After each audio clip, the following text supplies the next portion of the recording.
to Archana. Wonderful people, and I'm really happy to work with the staff, and the venue is really wonderful, really made for this kind of presentation, except for the weather, but I'm really happy that you know, took efforts to come through in this weather. So let's start.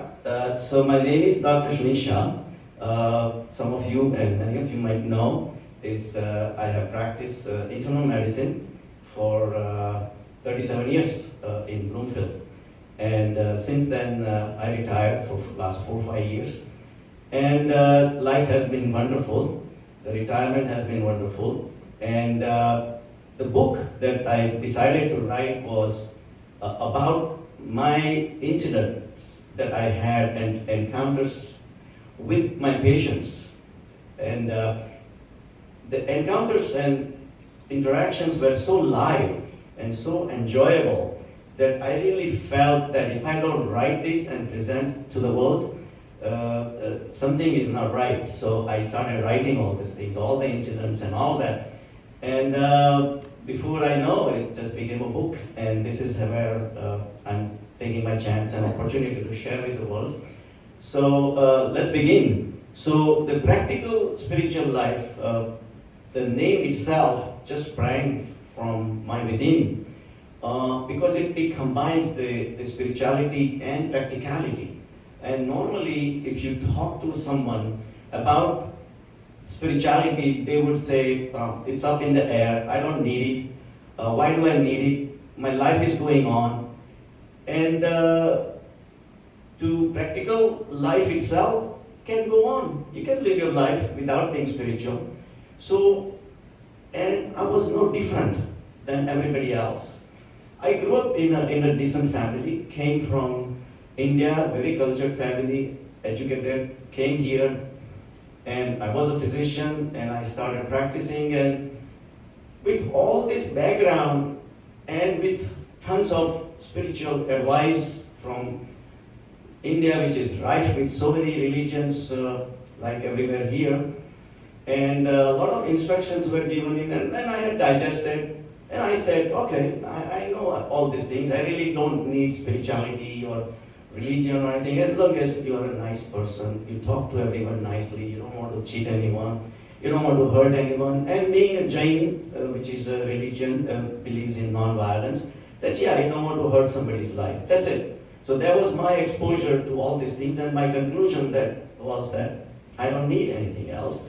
So I'm happy, and I was practicing, and before I knew, and little that I knew, that spirituality started making fruit in my life via a book called Bhagavad Gita, written by Jim Allen. Before I opened the book, and there are so many magical events actually took place that almost it seems like I would not have been exposed to that book, but I was just meant to be exposed to that book. So I started reading, and the book is not about religion or anything about, it's all about psychology, how your mind operates, how your body operates, and how should we control the body with the mind, and how should we control with the mind when the mind itself starts becoming a problem. So much, each and every page took me almost 45 minutes to an hour to really absorb it. And then it started making sense. Then I realized that this is really something that I should dwell further into. And I started doing it. And then it took me almost 6 months to read that particular book by Jim Allen. But then again, there were so many other books he wrote, so I read almost every single book. And then a framework started building up within me. You know, this is like where you internally arrange your faculties of your thinking, your mind, and all those things, and really started making sense that yes, mind has captured the society. We are driven by the mind. We are really suffering also. Is it suffering because of the reliance on the mind?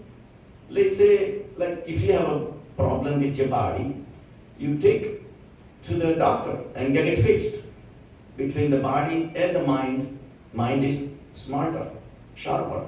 It knows what to do with the body. But what if the problem is with the mind itself? And we know mind has a problem. We see it everywhere. People are suffering, frictions, competitions, hatred, discriminations.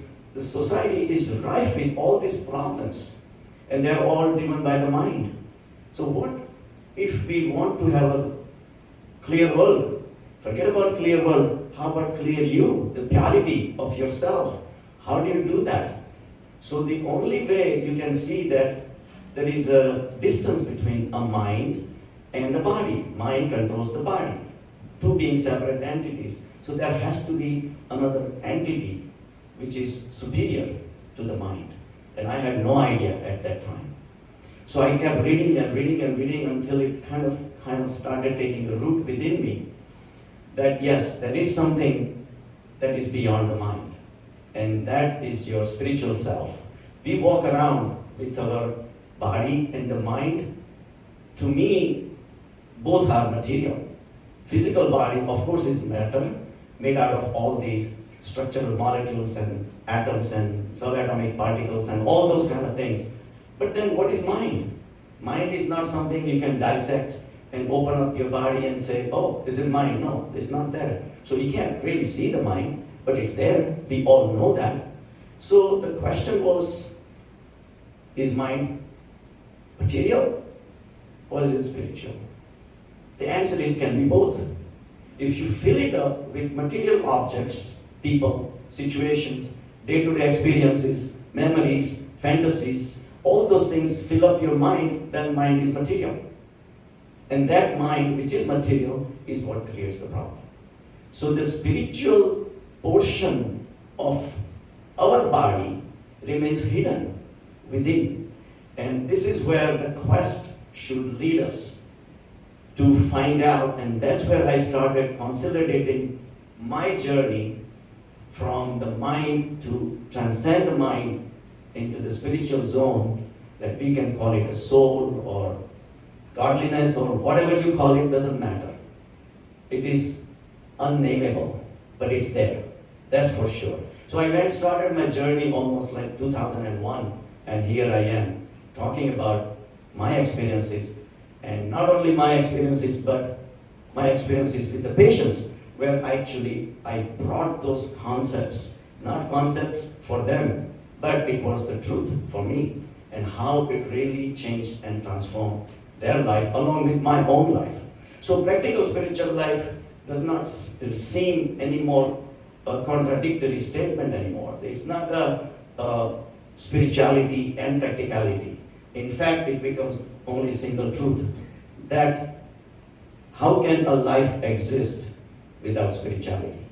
It has become almost a necessity for us to dwell in spirituality if you want to perform in this world. And little people know that, and it's my job to bring it down, to bring it in the day-to-day life and make it practical with so many examples that I have quoted in the book. So this is the book, and this is... Okay, thank you. So Abu Bakr says, an action without knowledge and a knowledge without action are both futile. What is knowledge? Everybody needs a knowledge to work in the society. If I'm a physician, I have to be trained.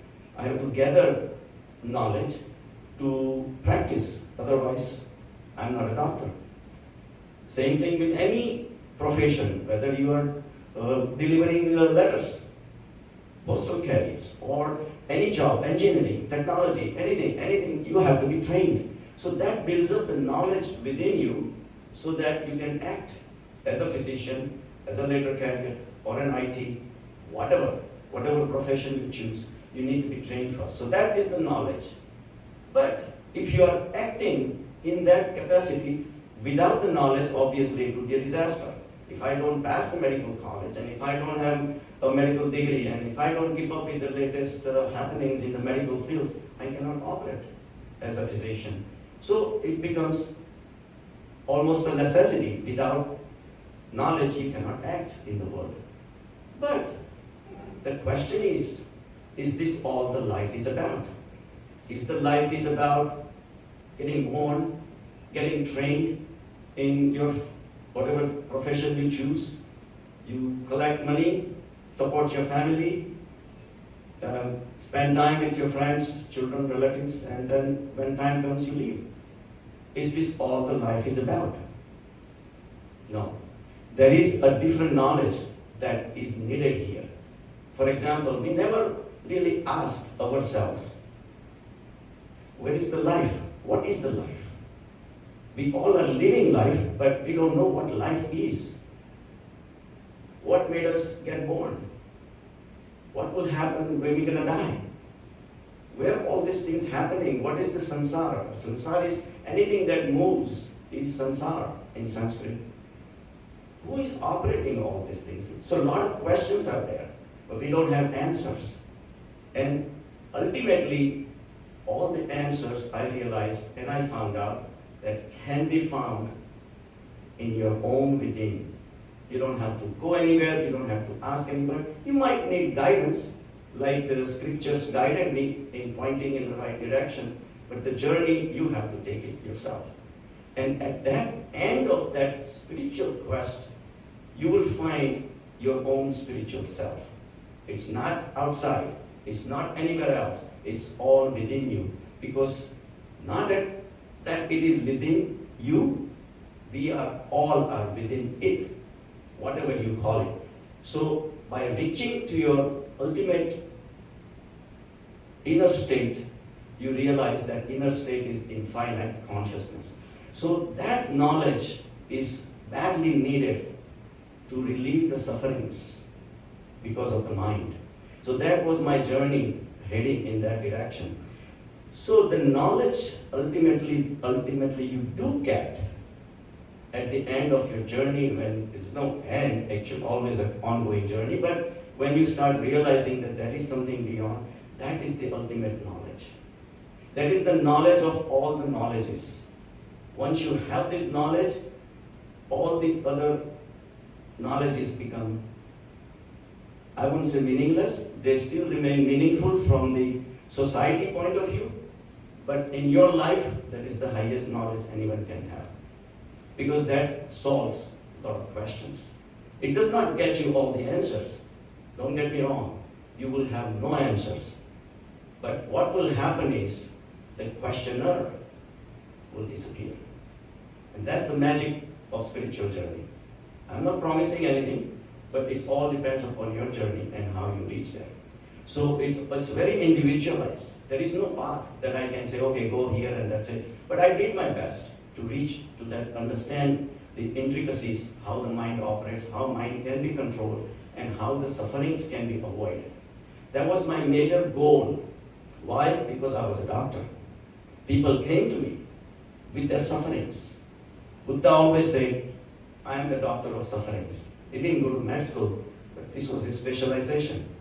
Give me the sufferings and I will give you the solutions. And I was the physician myself. So this was a perfect combination of practicality and spirituality in my own office. I didn't have to go anywhere to look for suffering. Suffering was coming to me. So this is how I started realizing the clarity started arising from the spirituality. It really started influencing my own internal self. But along with that, something you learn, you always want to share.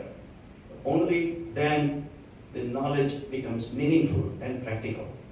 So this is how I started applying to my patients in a day-to-day life, and I realized that there was so much potential that spirituality had. So who actually owns the knowledge? Only the one who acts on it. Otherwise, all the scriptures are there, millions of scriptures, millions of word discourses are there, lectures are there, but only the one who actually puts the knowledge in daily life, acts on it, transforms their life, they are the one who are true owner of that knowledge.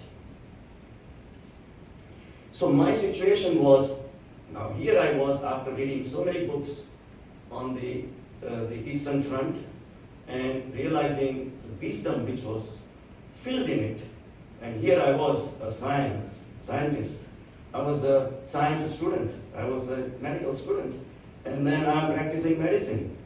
So I just could not resist but combining both Eastern philosophy and Western science. And more I have gone into the depth of it. I have realized we need both. We cannot do without science. Science brings all this, definitely all the facilities and it has changed our life over the time of several decades now.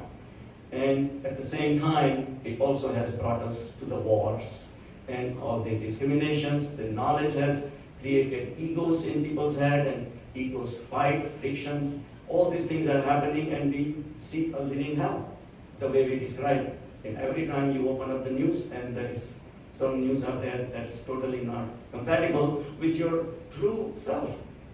You yourself will never go and attack somebody's synagogue. But if you have a crowd, then you will. Not you in particular, but people do. But only if you ask them individually, they don't have guts. Because inside, everybody is a nice person. This niceness we have lost somehow. And this niceness, the innocence we were born with, this all has disappeared. It's somewhere along the line, it's a beautiful flower of spirituality, totally suppressed. And a big boulder is sitting on it. And this boulder is our mind. The materialistic mind has altered us, which we did not want to. The society did it. And this is how the practical spiritual life, the book was born. So spirituality and science, if you really look into that, it's not much different. Even though they say that, Carl Sagan said that the notion that science and spirituality are somehow mutually exclusive does a disservice to both, and he's right. There is importance of both. So science is where a scientist studies a project on his laboratory in a petri dish. He is the subject, and he's studying the object which is in front of him. So this is how the relationship builds up the science. And of course, scientist has to be bound to the truth, bound to accept whatever comes, he has to accept it. An ethical science will not manipulate the results, but he will be keenly interested in knowing what is there. And exactly the same approach is needed for spirituality. The only difference is the scientist was studying his own project in the lab, and now you are studying your own mind. Your own mind becomes the subject. That why is it suffering? Why is it anxious? Why does it have fears? Why am I worried? Why am I living like this? All these questions should arise as soon as you start studying your mind. And how do I find solution? And in that particular scenario, you become the scientist of your own mind. Same scientific approach that you will look at the whole picture that is present in your mind at the moment in a total seclusion of your own lab. That's nothing but meditation. You study your mind and see where the problems are. And that can happen only in the presence of consciousness, your full awareness. It's like, I want you to watch a beautiful movie. Would you want to watch on Times Square, where the ball drops and the movie is going on? Or you would want to watch it in your own home, in your home theater, where everything is darkened and you can concentrate. So the meditation is basically watching a movie called the mind. And this is how you, in your own seclusion, you can spend plenty of time to find out the problems. But spirituality does not just find the problem or point to the problem, it also gives you the solutions. The solutions arise from within. Nobody's going to be able to fix your problems. No dharma guru, no preachers, no books, no spiritual, anything will fix you. Ultimately, your journey has to be within. But there is the highest solution that is hidden within. If your car is having a problem, say it was made in Detroit, and there is a local mechanic, and and there is a guy who actually made your car, who would you send your car to? The one who actually made. So consciousness is the spiritual existence from where all these forms, materiality is created. 13.5 billion years back, there was nothing. First molecules and first atoms, atomic particles were created, and before you know they were all over the period of time. Here we are after 13.8 billion years. But what was there before that? The true spiritual quest will take you there, to the cosmic stage, at the cosmic egg, which burst open to create all these things. At that time, your mind becomes redundant. It's not necessary anymore. Why? Because it's matter. But now you are in a spiritual zone. So this is where all the solutions will also come. But only that it takes time and your approach. So in science, it's always 2 plus 2 is 4. But in spirituality, it's 2 plus 2 is 5. The number 5 is the higher dimension of your consciousness, where you can live peacefully without interference of the mind and with minimum requirement of the mind to operate in the world, which we understand. But all these fantasies and all these ideas and beliefs and concepts which are created, thrown onto you from the world, it disappears as fantasies. And what surfaces is the truth. The truth, the only truth, is the consciousness, that state of consciousness, which is pure. This is what children are brought. They are brought with themselves. They trust everyone, they love everyone, they are joyful, they're playful. You can reach to that state and still operate in the world. That's the goal of the book, Practical Spiritual Life. So my life was always guided by questions. A lot of questions, whether the questions arose within me or they came from someone else. But questions are very important. Like my patients, the question came from my patients. Doc, because I was a firm believer in diet and exercise and preventing diseases rather than actually treating them. So I would tell them that this is what you really should do. And they would say, Doc, we know what to do, but we can't do it. So again, the same problem, the mind. Mind knows what to do, but can't do it. Body is not able to fix itself. So it takes the help of the mind, but mind is already lost in the objects of pleasures outside, and mind cannot fix itself. So that was a bigger burning question that actually got me into reading Bhagavad Gita. In the second chapter, there are 2 slokas which really gives me the answer. And then suddenly when I read those 2 slokas, I realized this solves all the diseases of the world. It's very intricate, but it's very interesting. I will come to that. Second question was, how should we live our lives? Nobody actually asked me that question, but the suffering was there. The way they were suffering and the way they were operating their own lives, which was creating the sufferings. So spirituality gave me beautiful answers as to how this can be corrected, how the suffering can be cured, how the suffering can be prevented. So all these things were very important to me. And a lot of people came up, whether a daughter breaking away from their parents, parents breaking away from their daughters, children, and all those kind of examples kept coming to me.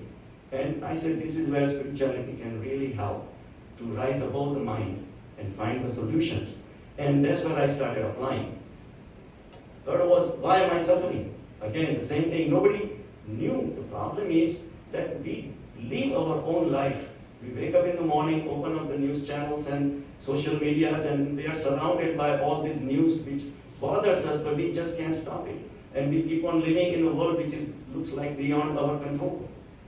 So people live very restless life, listening to all these things. What has happened to humanity, what has happened to our true nature, we don't even know. And we become so accustomed to it that nothing bothers us and we say, okay, this is what life is about, and we live it. So suffering becomes only surfacing, it only surfaces when somebody makes you realize that this is not right. And that's what spirituality does. There is a better life for you to live. So suffering needs to be addressed. So when I also had a couple of questions of myself that arose within me, that really because we run after objects of pleasure, thinking that there is something to gain in the world. So I said, who wants to be happy? My answer I got, everybody wants to be happy, which from most of the people. But spirituality says that's not the right answer.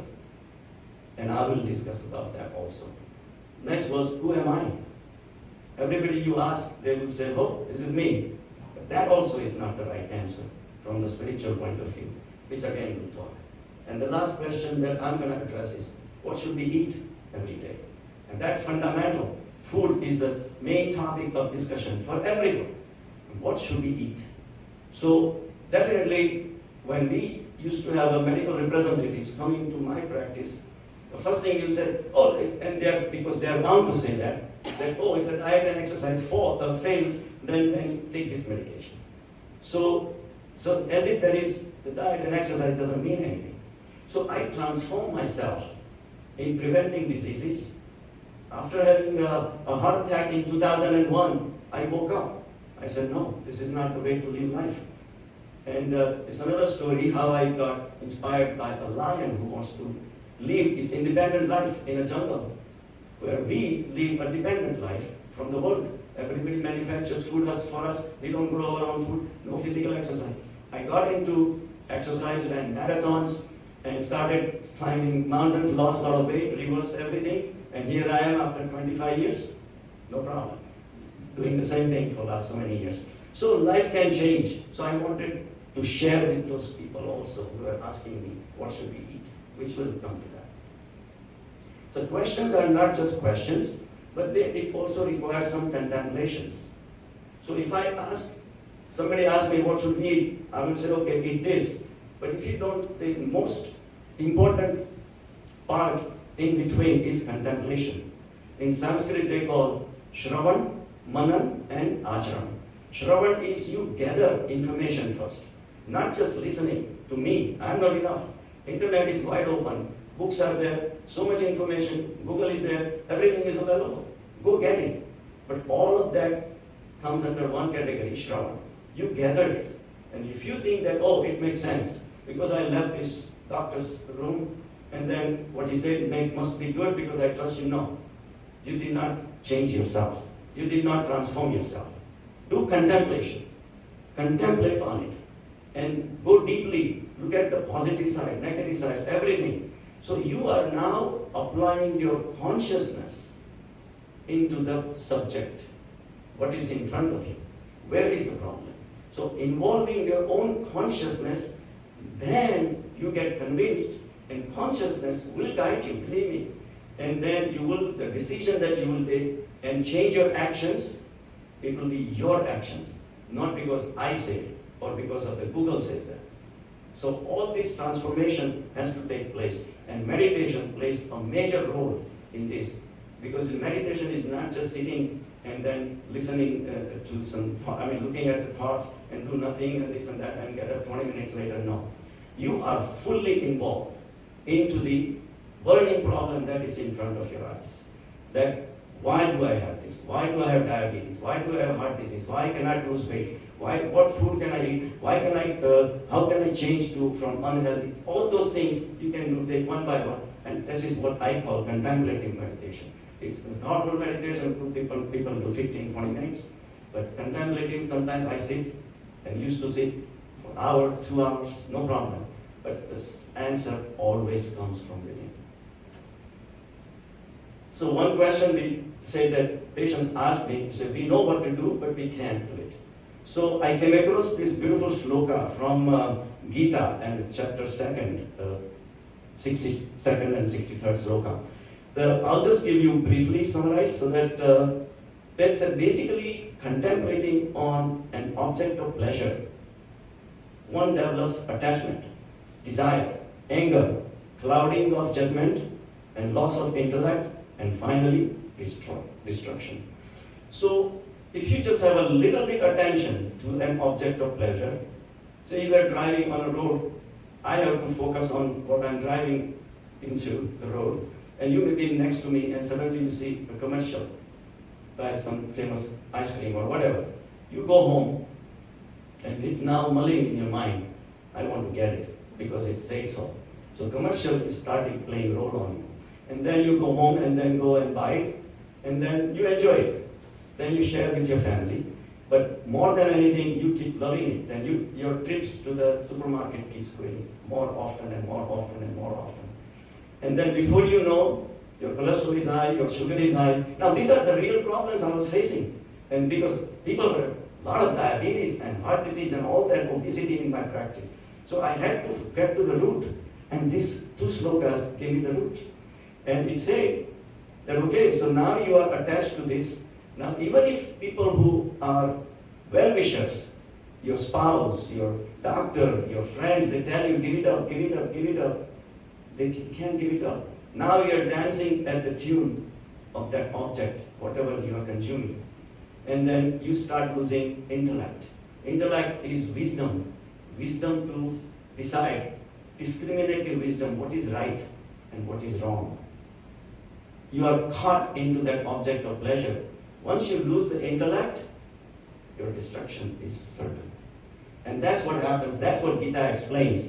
And this is how one spirals down from a totally normal health all the way down into a total destruction in your life. People have heart attacks and they still want to keep eating the wrong foods, which may give them a heart attack. People have lung cancer, they still want to keep smoking. This explains how the whole world is caught up. And it's not just food, or it's not just the simple objects of pleasure. Say I'm somebody falling in love with a girlfriend or a boyfriend. Now they control his life. What are we doing? People commit suicide. People attached to money. They jump from the skyscraper building when the stock market crashes. Because of money, which is from outside. Nobody thinks about themselves because their journey all along has been outside. So meditation is that what brings you within, wakes you up, and really makes you the realization and regains your wisdom, which is the most pristine in making the right decisions. People also, again, didn't ask me how should we live our lives, but I came across so many problems. We had somebody who, their wife left them, and then their girlfriend left them, and now they're stuck. They have a teenager children. They don't have time for him. There was a guy named Steve came to me, and I said, your body is made out of what? Say if you eat an apple, right? What does the apple give to you? It gives you carbon. Then you inhale air. What does the air give you? Oxygen, yes. And then you breathe out. So it's carbon and oxygen combines into carbon dioxide, you breathe it out. So molecules came and left. What will happen to that molecule, carbon dioxide, once it's left? Maybe another tree will pick it up because there is a lot of carbon in the trees, will make an apple. Another apple. And say if I eat that apple, the carbon which was in your apple through your body got into the atmosphere, through another apple you came in my body. We circulate molecules, atoms, subatomic particles. We are not us, we are processes. Everything is a process. A tree is not just a tree. Even though we describe it as a foul play of the language, there is no way to describe a tree because there is a continuous flow of molecules coming from the soil and going out. Same river, you cannot put your foot twice in the same river. By the time you put your foot and take it out, hundreds of millions of gallons have passed already. It's not the same river anymore. So we fail to grasp this concept. So I told him, this is a scientific truth. Every 7 years, we lose every single cell we have and we get fresh cells. The liver gets recycled, heart gets recycled, bones get recycled. So all these things happen. In 7 years' time, the Steve who is in front of me will not be the same Steve. And yet, when I ask you in 7 years, forget about 7 years, every second we are changing. Every time we breathe, we are changing. But we somehow keep on labeling that body as Steve. And Steve never comes out. I said, in 7 years' time, your body will be totally recycled. I said, if your body is not yours, then what makes you think that wife was yours? What makes you think that those children are yours? They are also part of the same process. It's a continuous going thing. Stop getting attached to any of your relatives, any of your friends. So the attachment can be so many kinds. Somebody is attached to fame, like politicians. They don't want to give up. Famous examples everywhere. So attachment is the cause of suffering, but we don't realize all these things. So Steve left that day. A couple of days later, his mother called me. He says, Doc, what did you tell Steve? Because he was so depressed and he wanted Xanax and this. I said, no, I don't believe in Xanax and any medications. But I explained to him and I shared a piece of my mind. I said, this is what I believe.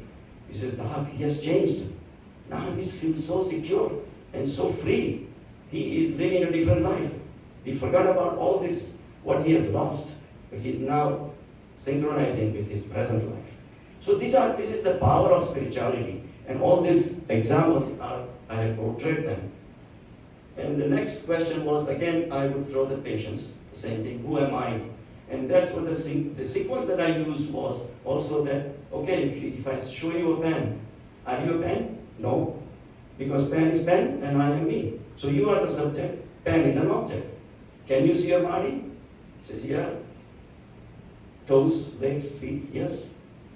You are describing your body. So body is being seen by who?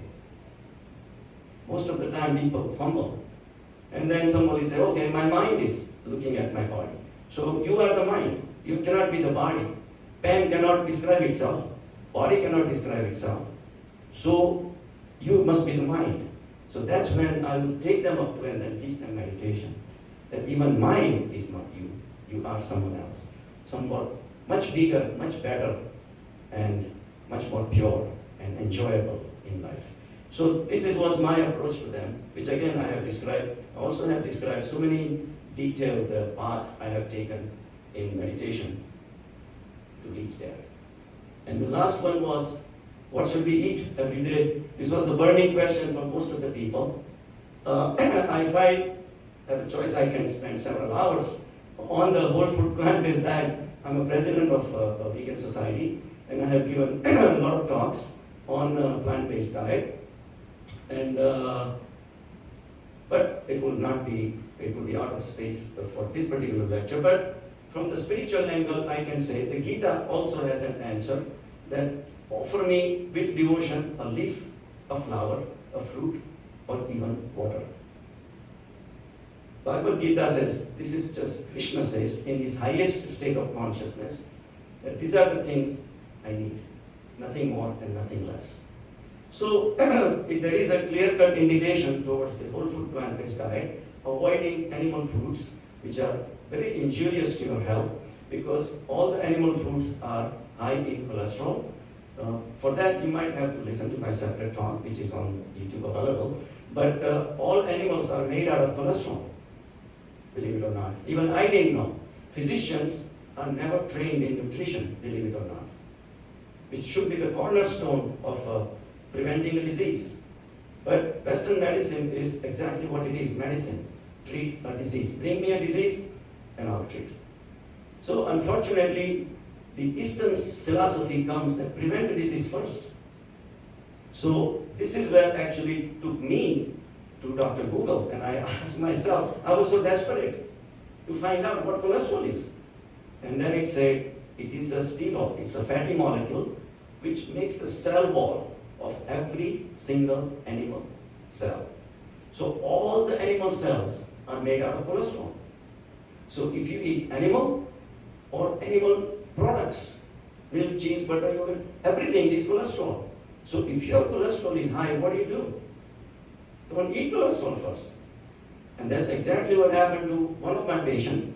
She traveled almost 3.5 hours to come see me from upstate New York. I said, Mary, this is too far. I mean, why did you come this far? Oh, well, because my mother lives in the next town, and she told me that you're a really good doctor, and I want to get some opinion. And, excuse me.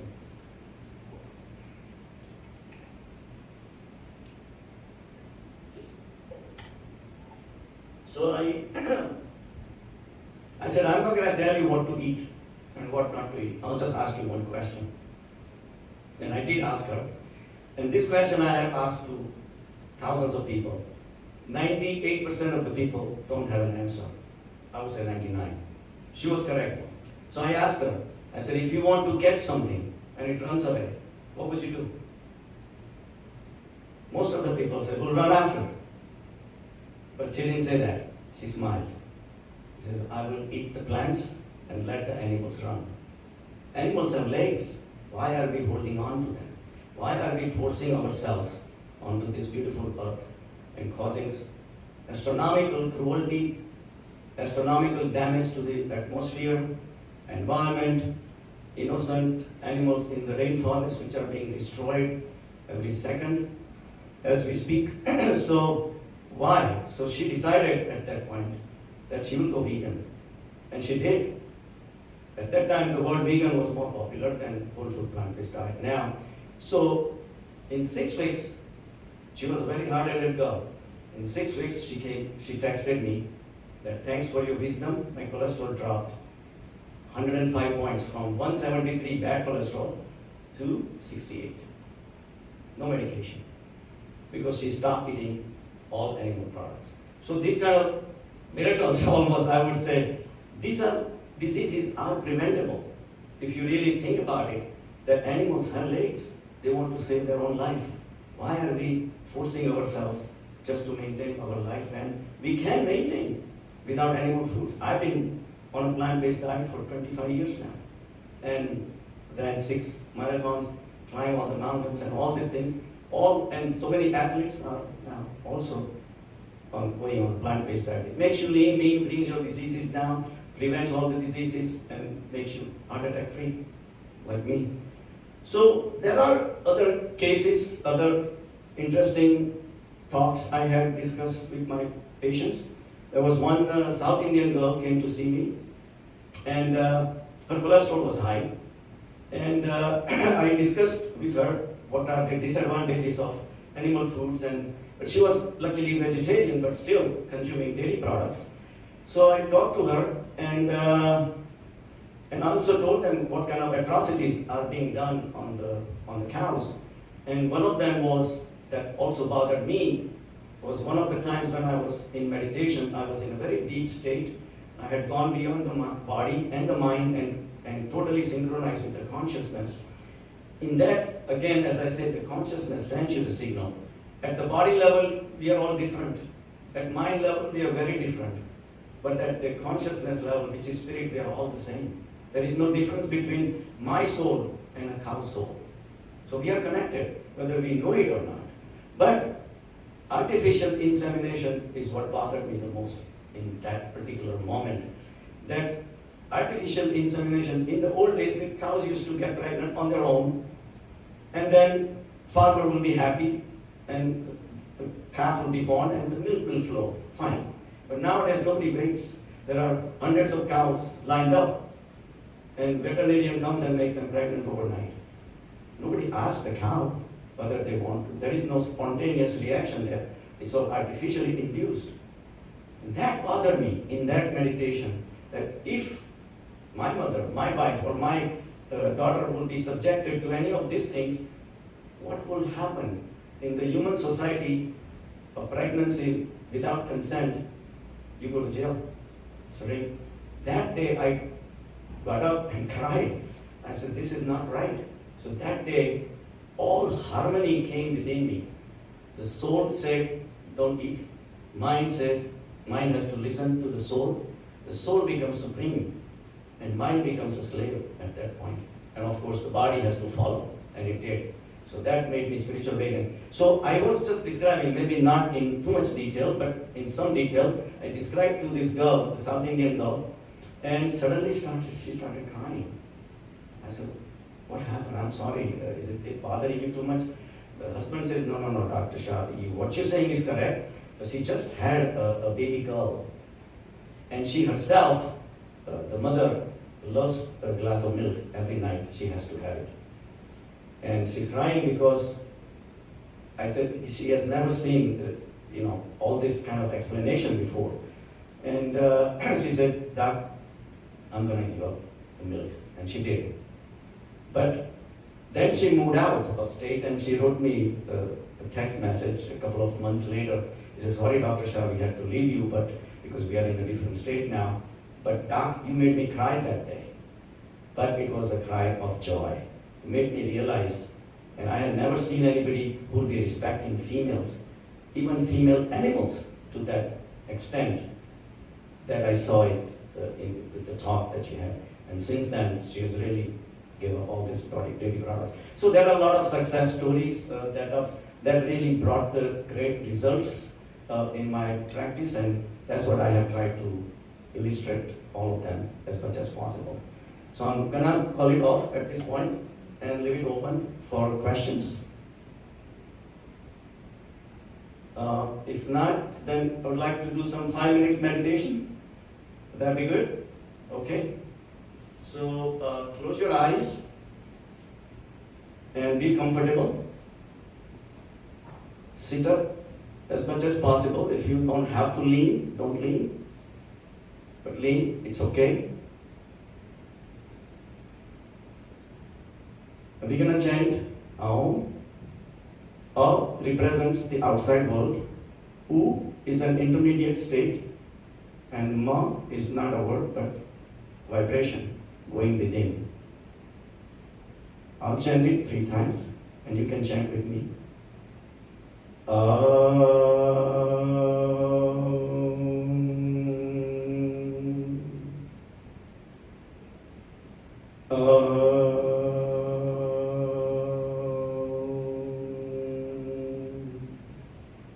With the Ma, go inside your body cavities, every single cell, and feel the vibrations in them.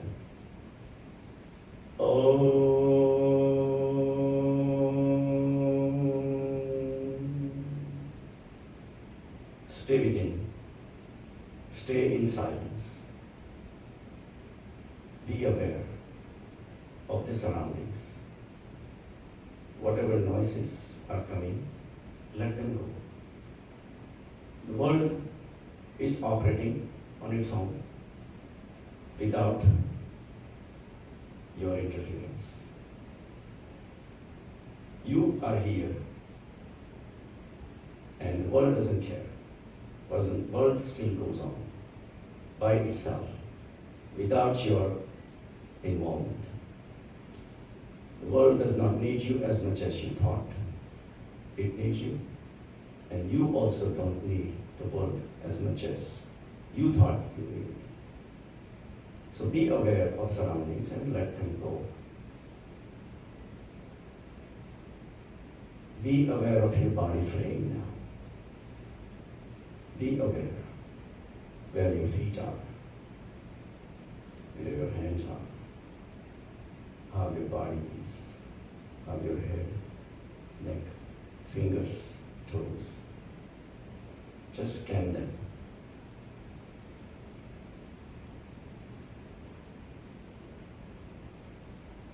Now enter within the body. Fill the body from within. Flow with your blood. Flow with your energy.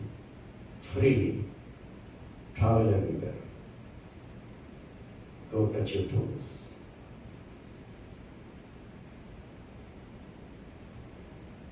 Go touch your fingertips.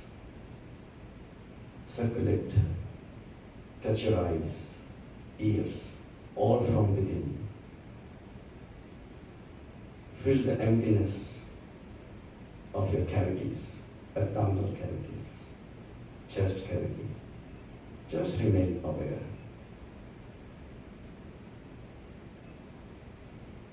Be aware of your pulse sensations, how the heart is operating, on its own, without your help.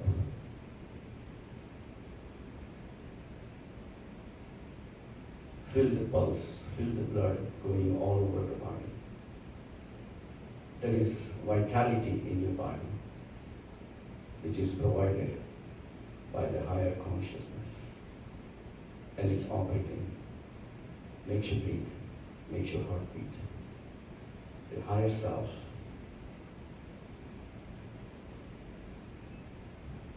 observe your breath slowly, coming in, going out. See the rhythm. Become the breath. Focus on the tip of your nose and watch. Go out and go in. Go all the way into the lungs and come out with the outer breath. Now your thoughts are slowing down because you have withdrawn yourself from the world. In that peace, just remain aware. Awareness is the most important thing. Be aware of your thoughts if there are any, and gently calm down. Experience the peace. The peaceful awareness has established now. Now imagine a white light originating in this awareness, spontaneous. Let this white light spread to everyone around you in this room. Send out the message of compassion, love, and oneness to all. Go beyond. Send it out to the whole town of Livingston. Every single object, person, or situation. Connect with it. Spread the message of peace and love. And then the whole country. And then the whole world. This is your true self. The peaceful awareness.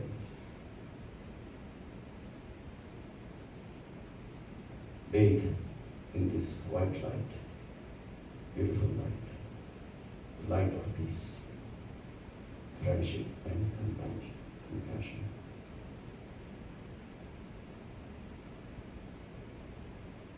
Enjoy this state, which is independent of the world, of the body, of the mind.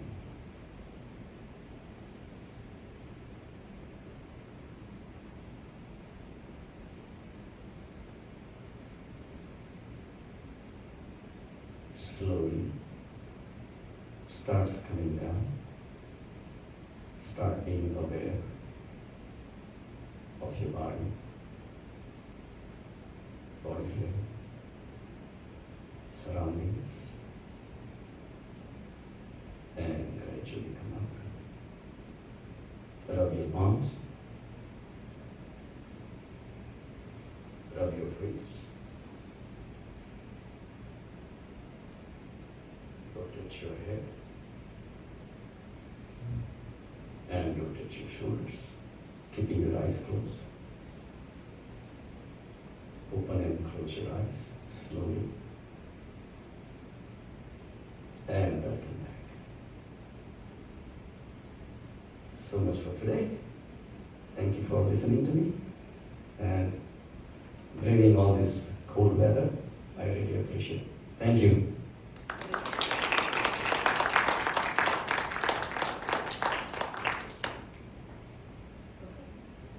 Is there anybody interested in books? They have them. It's up to you. Or it's available in Amazon also. So then I have some of my favorite patients also here. Trish and Faith. It's wonderful. And Ravi, my old-time friend, and Rachna. Everybody else I don't know, but now I do. Thank you.